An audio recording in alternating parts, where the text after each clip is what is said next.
ำอะไรคะรถล้มเหรอครับเอาขึ้นได้ไหมเอาขึ้นยังไงเก่งจังเลยโอ้โห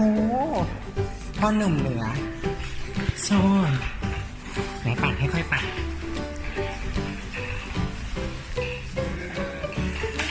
มาเร็วๆไหนปั่นยังไง